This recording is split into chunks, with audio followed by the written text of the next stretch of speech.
حضرت سیدنا ابراہیم خلیل اللہ علیہ الصلوۃ والسلام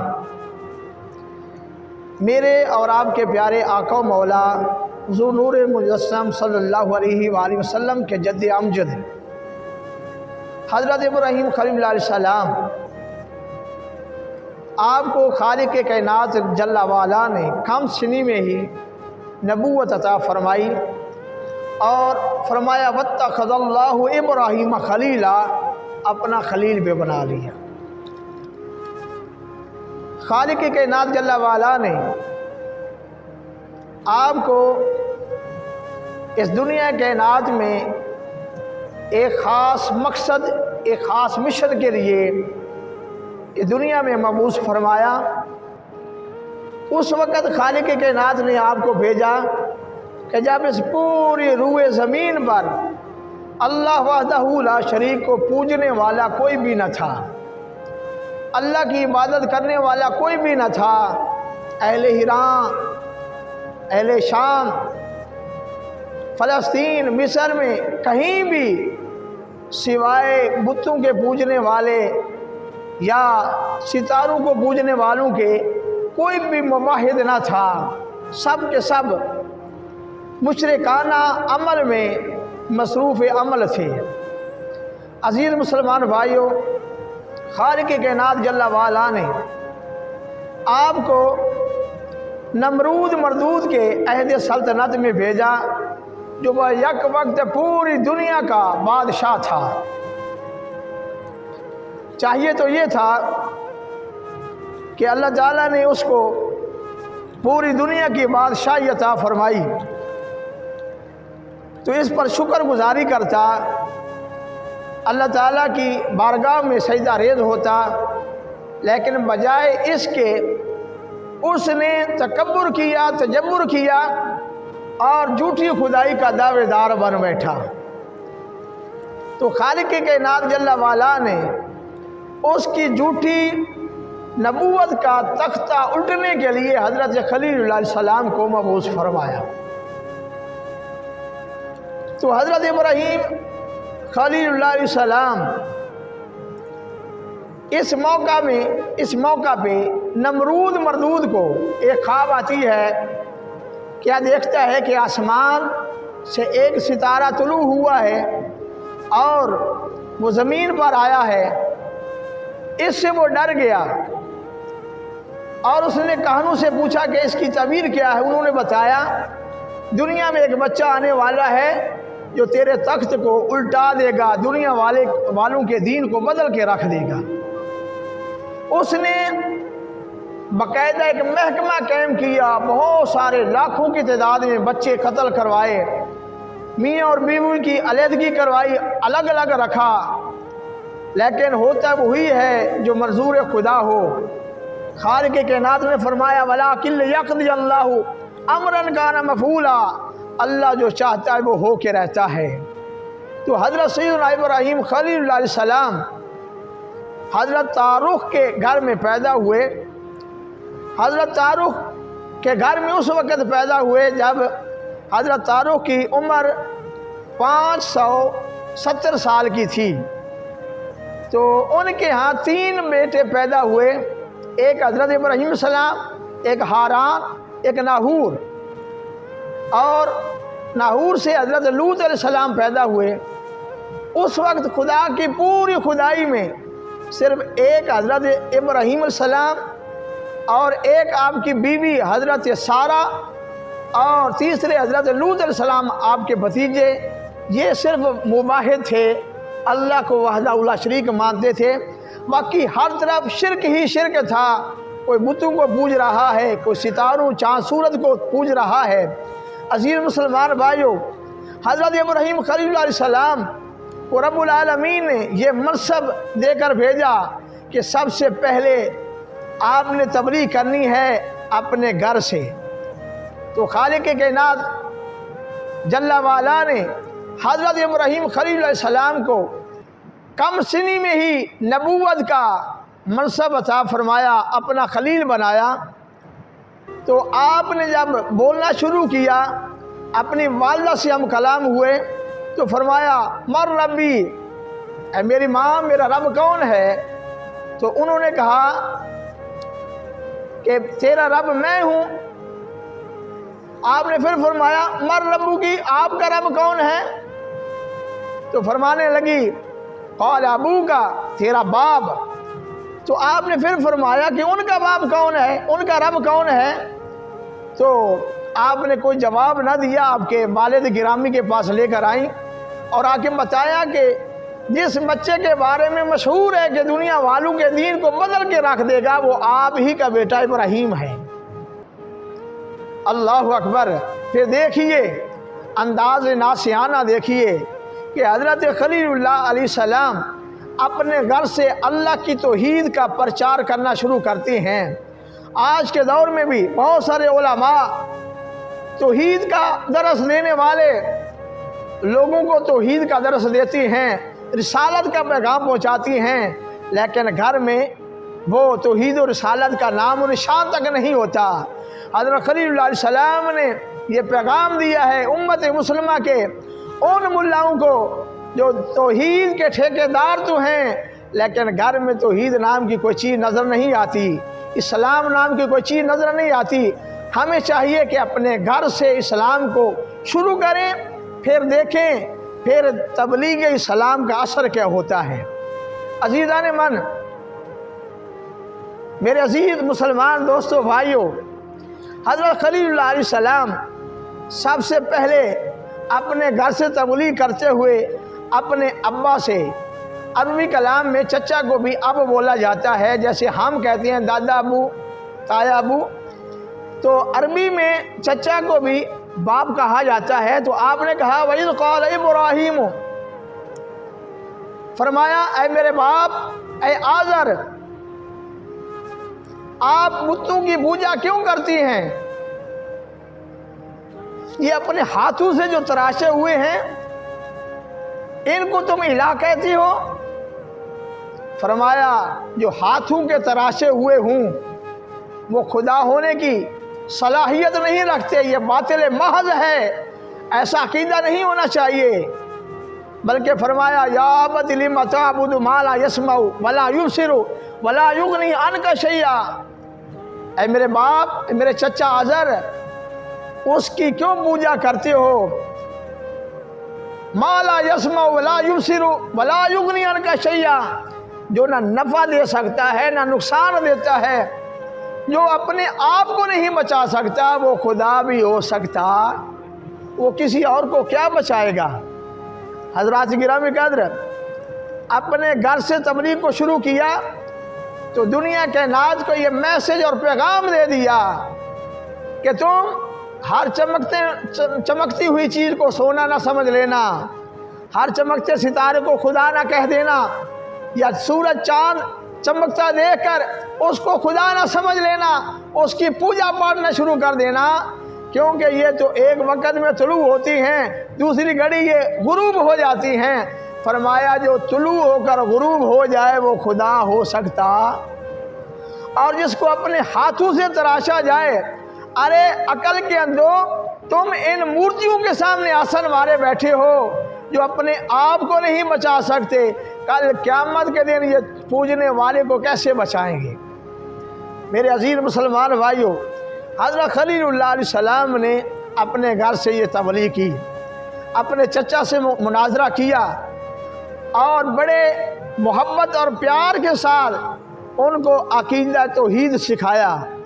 حضرات محترم، پھر حضرت ابراہیم خلیل اللہ علیہ السلام اپنی قوم سے خطاب کرتے ہوئے فرماتے ہیں فلما جن علیہ اللیل رأى کوکبا، رات کو چمکتا ستارہ دیکھا تو فرمایا اس کو میرا خدا کہتی ہو؟ قال ھذا ربی، اس کو میرا رب کہتی ہو؟ فرمایا جو طلوع ہو کر غروب ہو جائے میں اسے خدا مانتا نہیں۔ فلما رأى القمر بازغا، پھر چمکتا چاند دیکھا، فرمایا اس کو میرا خدا کہتی ہو؟ پھر چمکتا سورج دیکھا، فرمایا یہ تو چاند اور ستاروں سے بھی بڑا ہے، اسے میرا خدا کہتی ہو؟ فرمایا لئن لم یہدنی ربی لأکونن من القوم الضالین، اگر میرا رب مجھے ہدایت نہ دیتا تو میں بھی آپ جیسوں میں سے ہو جاتا، لیکن اللہ نے مجھے ہدایت عطا فرمائی ہے۔ اگر چاہتی ہو کہ تم ہدایت یافتہ بن جاؤ، میرے پیچھے چلو، میری اتباع کرو، شیطان کے پجاری نہ بنو، شیطان کے پیچھے نہ لگو، بلکہ آؤ میرے پیچھے چلو، میں تجھے اللہ رحمان کا پجاری بناتا ہوں۔ حضرات گرامی قدر، آپ نے اپنی قوم کو بھی یہ توحید کا پیغام پہنچایا۔ حضرت خلیل اللہ علیہ السلام نے پھر اپنی قوم کے بتوں کو ٹکڑے ٹکڑے کیا، ریزہ ریزہ کر دیا، یہاں تک کہ آپ کی قوم کے لوگوں نے آگ جلا لی، چیخا جلائی، جس میں حضرت ابراہیم خلیل اللہ علیہ السلام کو پھینکا گیا۔ حضرت ابراہیم خلیل اللہ علیہ السلام کے سامنے بار بار نمرودی آ کے کہتے کہ اب بھی وقت ہے، ہمارے بتوں کو خدا مان لو، وگرنہ جلنے کے لیے تیار ہو جاؤ۔ ایک طرف حضرت خلیل اللہ علیہ السلام کی محبت تھی، اپنے رب وحدہ لا شریک کی محبت تھی، دوسری طرف نمرودیوں کی جلائی ہوئی آگ تھی۔ اللہ اکبر! ایک طرف عشق تھا، دوسری طرف آگ تھی۔ کسی عاشق نے کیا خوب فرمایا کہ آگ تے عشق دو میں ایک برابر، آگ تے عشق دو میں ایک برابر، اتے عشق دا نام مدھیرا، اگ ملے اونوں بجھا دے پانی، تے دسو عشق دا دارو کیڑا، اگ ملے تے ساڑے ککھ تے کانے، اتے عشق ساڑے تن میرا، بلے شاہ اتھے کچھ بھی نہیں سجدا جتے عشق نے لا لیا ڈیرا۔ اللہ اکبر! قلندر لاہوری نے فرمایا بے خطر کود پڑا آتش نمرود میں عشق۔ اللہ اکبر! عقل محو تماشا ہے لب بام ابھی، کہ عقل جو ہے وہ سوچتی رہ گئی، عشق نے آگ میں چھلانگ لگا دی۔ گرامی قدر، آگ کا فرشتہ آ جاتا ہے، پانی والا فرشتہ آتا ہے، آ کر کہتا ہے اے ابراہیم اگر حکم ہو، ہوا کا فرشتہ کہتا ہے اگر حکم ہو تو یہ آگ اڑا کر نمرودیوں میں پھینک دوں، فرمایا نہیں۔ بارش کا فرشتہ آتا ہے، کہتا حکم ہو تو میں آگ کو بجھا دوں، فرمایا میرا رب میرے حال سے واقف ہے، اسے بتانے کی کوئی ضرورت نہیں ہے۔ اللہ اکبر! رب العالمین نے حکم فرمایا یا نار کونی بردا و سلاما علی ابراہیم، اے آگ میرے ابراہیم پہ سلامتی والی ٹھنڈی ہو جا۔ مولا علی رضی اللہ تعالیٰ عنہ فرماتی ہیں کہ اگر رب العالمین بردن نہ فرماتا، سلامن نہ فرماتا، تو آگ اتنی زیادہ ٹھنڈی ہو جاتی کہ ابراہیم السلام کو نقصان پہنچاتی۔ فرمایا سلامتی والی ہو جا، کہ ابراہیم السلام کو نہ زیادہ ٹھنڈا کر دے، نہ جلا کے راکھ کر دے۔ اللہ اکبر! حضرت خلیل علیہ السلام اس میں 40 یا 50 دن اس نار نمرود میں رہے، جو آپ کے لیے باغ و گلزار ہو گیا تھا۔ آپ کی ماں نے سنا، حضرت ابراہیم السلام کی والدہ نے، کہ میرا لخت جگر نمرودیوں کی آگ میں ہے، آگ کے شعلے آسمانوں سے باتیں کر رہی ہیں، آپ بھی اپنے بیٹے کو پکارتی ہوئی آتی ہیں، اے ابراہیم آپ کے پاس آنا چاہتی ہوں۔ آپ نے فرمایا ماں جی آ جائیے۔ آپ کی والدہ محترمہ بھی نمرودیوں کی آگ میں گئی بھی، اپنے بیٹے کو گلے بھی لگایا اور منہ ماتھا بھی چوما، واپس بھی آئی، آگ نے آپ کا ایک بال بھی نہ جلایا۔ معلوم ہوا کہ اللہ تبارک و تعالی اپنے نبیوں کی اگر حفاظت فرماتا ہے تو اپنے محبوب نبیوں کے والدین پہ بھی آگ کو گلزار کر سکتا ہے۔ گرامی قدر، حضرت خلیل اللہ علیہ السلام پہ نار نمرود باغ و گلزار ہو گئی، تو پھر اصل بات کی طرف آئے، اے ابراہیم آپ نے ہمارے بتوں کو توڑا ہے؟ فرمایا نہیں۔ اس بڑے سے پوچھئے کہ شاید بڑے کو غصہ آ گیا ہوگا، آپ نے چونکہ بتوں کو پاش کر کے کلہاڑا بڑے بت کے کندھے پہ رکھا تھا کہ شاید یہ عقل کریں کہ جو اپنے آپ کو نہیں بچا سکتے وہ اپنے پجاری کو کیسے بچائیں گے۔ تو انہوں نے کہا ابراہیم آپ جانتی ہیں کہ یہ بول نہیں سکتے؟ فرمایا جو بول نہیں سکتے تو پھر وہ خدا بھی ہو سکتے نہیں۔ وہ الہ بھی نہیں ہو سکتے۔ اللہ اکبر، الہ وہ ہے جو وحدہ لا شریک ہے، میرا بھی خدا ہے تمہارا بھی خدا ہے، یہ بت خدا نہیں ہو سکتے۔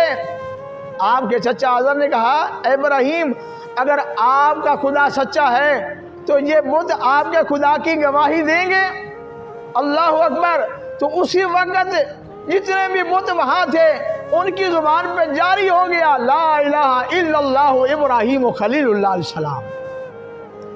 لیکن آپ کی قوم نے، آپ کے چچا نے کہا آپ تو بڑے جادوگر ہیں۔ حضرات گرامی قدر، پھر حضرت ابراہیم خلیل علیہ السلام اپنے گھر میں تبلیغ کرتے ہوئے، اپنی قوم کو تبلیغ کرتے ہوئے نمرودیوں سے ٹکر لیتی ہیں، یہاں تک کہ نمرود کے دربار میں حاضر ہو جاتی ہیں۔ نمرود کے دربار کا یہ طریقہ تھا، جو بھی جاتا پہلے نمرود کو سجدہ کرتا، پھر گفتگو شنید ہوتی تھی۔ حضرت خلیل علیہ السلام گئے اور نمرود کے سامنے جا کر کھڑے ہو گئے۔ قرآن فرماتا ہے قل جاء الحق وزهق الباطل، جب حق آتا ہے تو باطل جو ہے وہ پاش ہو جاتا ہے، باطل چلا جاتا ہے۔ گرامی قدر، جب حق آ گیا نمرود سٹ پٹا کر بولا اے ابراہیم تو نے میرے دربار میں آنے کا طریقہ نہیں اپنایا، مجھے سجدہ نہیں کیا۔ آپ نے فرمایا میں اپنے سچے خدا کے علاوہ کسی کو سجدہ نہیں کرتا۔ تو نمرود نے کہا کہ تیرا رب کون ہے؟ حضرت ابراہیم خلیل علیہ السلام نے فرمایا اذ قال ابراہیم ربی الذی یحیی و یمیت، میرا رب وہ ہے جو زندہ بھی کرتا ہے اور مارتا بھی ہے۔ نمرود کہنے لگا انا احیی و امیت، میں بھی زندہ کرتا ہوں مارتا ہوں، لیکن عقل کا اندھا جاہل اور نادان یہ نہ سمجھا کہ یہ مارنا زندہ کرنا کیا ہے۔ قید خانے سے دو قیدی اس نے منگوائے، ایک کو قتل کروا دیا، دوسرے کو رہا کر دیا۔ انہوں نے کہا دیکھو میں بھی زندہ کرتا ہوں مارتا ہوں، لیکن جاہل تھا، بے علم تھا، اسے کیا پتا کہ زندگی سے مراد روح ڈالنا، نئے سرے سے پیدا کرنا ہے، اور مارنے سے مراد روح کو قبض کرنا ہے۔ وہ نادان تھا، نہ سمجھا۔ لیکن حضرت ابراہیم خلیل اللہ السلام سے اس نے سوال کیا کیا آپ کا رب مارتا بھی ہے زندہ بھی کرتا ہے؟ فرمایا ہاں میرا رب مارتا بھی ہے زندہ بھی کرتا ہے۔ اللہ اکبر۔ خالق کائنات جل وعلا نے قرآن میں ایسے دو واقعات بیان فرمائے ہیں کہ جس میں اللہ تعالیٰ نے مرنے کے بعد زندہ کیا ہے، کہ اللہ تعالیٰ زندہ کیسے کرتا ہے مرنے کے بعد۔ قرآن مجید کا 3 پارہ اور اس کا 3 رکوع ہے، اس کی 2 آیت کریمہ میں خالق کائنات جل وعلا نے فرمایا او کالذی مر علی قریۃ وہی خاویۃ علی عروشہا، اس ایک شخص کی اللہ نے مثال دی کہ جو گزرا ایک قریہ سے۔ وہ قریہ کون سی تھی؟ وہ بیت المقدس تھا۔ بیت المقدس بستی کے قریب سے گزرا، وہ بیت المقدس کہ جس کو بخت نصر ظالم بادشاہ نے تباہ و برباد کر دیا تھا۔ بیت المقدس کے رہنے والے جو بنی اسرائیلی تھے ان کو قتل کیا، کچھ کو گرفتار کیا، کچھ بھاگ گئے، اس نے اس بستی کو تباہ و برباد کر دیا۔ انہی میں سے حضرت عزیر علیہ السلام بھی تھے، اللہ کے نبی۔ وہ اپنے دراز گوش اپنے گدے پہ سوار ہو کر آئے، وہاں سے پہ گزر ہوا، بیت المقدس کو دیکھا، اس کے گلی بازاروں کو دیکھا، وہاں پہ کوئی بندہ نہ کوئی بندے کا نام و نشان تھا، کچھ بھی نہ تھا۔ تو آپ دل میں خیال کرتے ہیں کہ یہ کیسے دوبارہ زندہ ہوگا، یہ کیسے آباد ہوگا، اس کے باسی کیسے زندہ ہوں گے۔ اللہ اکبر۔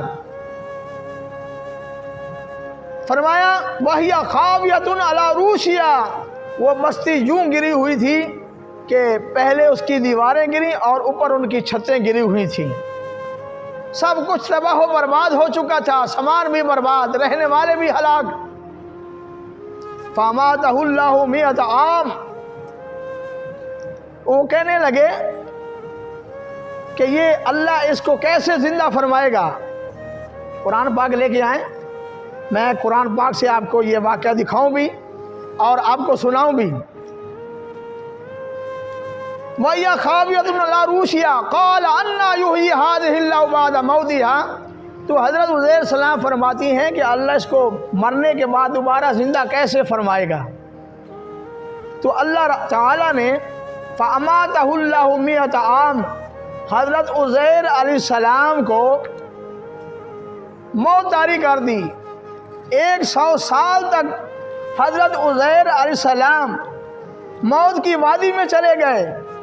ثم بعث، پھر اللہ تعالیٰ نے ان کو زندہ فرمایا۔ 100 سال کے بعد زندہ فرمایا۔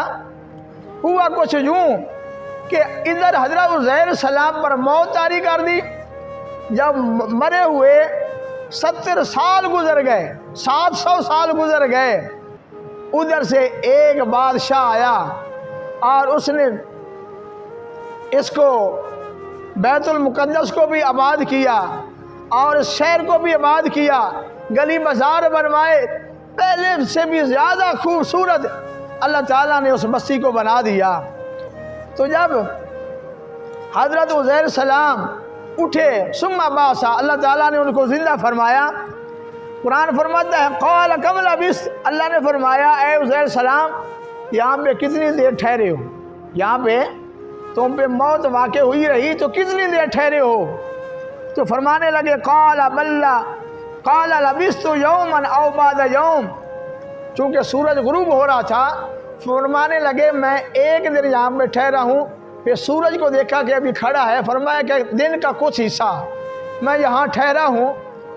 اور اللہ تعالیٰ نے حضرت عزیر السلام کو دنیا والوں کی نظروں سے اوجھل رکھا، پوشیدہ رکھا، ابھی تک آپ کے پاس کوئی انسان نہ آیا تھا۔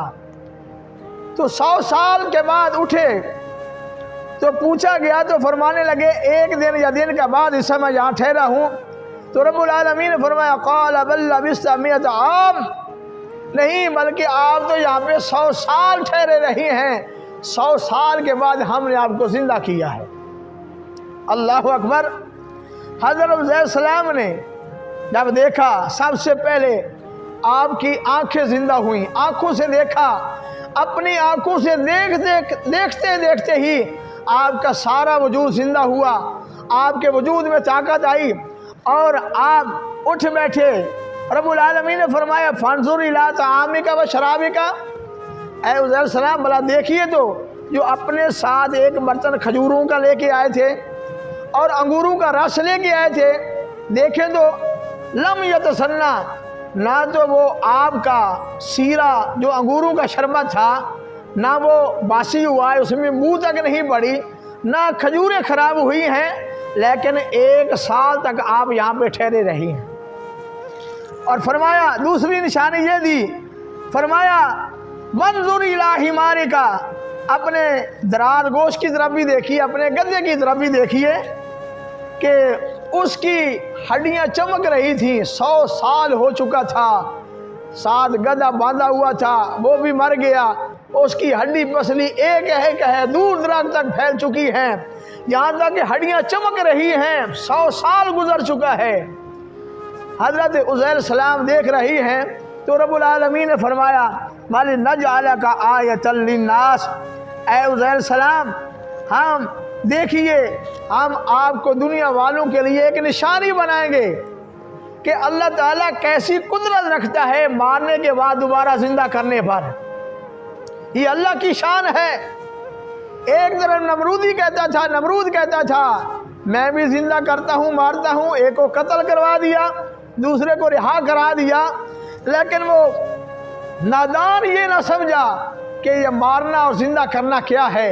رب العالمین نے فرمایا عزیر السلام دیکھیے وانظر الی العظام کیف ننشزها، آپ اپنے اس دراز گوشت گدھے کی طرف دیکھیے کہ ہم اس کی ہڈیوں کو کیسے ترتیب دیتے ہیں۔ جیسے گدھے کا ڈھانچہ تھا، حضرت عزیر السلام کے سامنے ہڈیاں اڑ اڑ کر آ رہی ہیں، کہیں سے سری اڑ کر آ رہی ہے، کہیں سے ٹانگیں، کہیں سے پسلیاں، اب وہ ہڈیاں جڑتی جاتی ہیں، ترتیب ان کو آتی ہے اور ایک گدھے کی شکل اختیار کر جاتی ہیں۔ رب العالمین فرماتا ہے ثم نکسوہ لحما، پھر دیکھ ہم اس پر گوشت چڑھانے کے بعد اس پر کیسے کھال گوشت چڑھاتی ہیں، کیسے بال نکلتی ہیں۔ حضرت عزیر السلام کے سامنے وہ گدھا کھڑا ہو گیا اور زندہ ہو گیا۔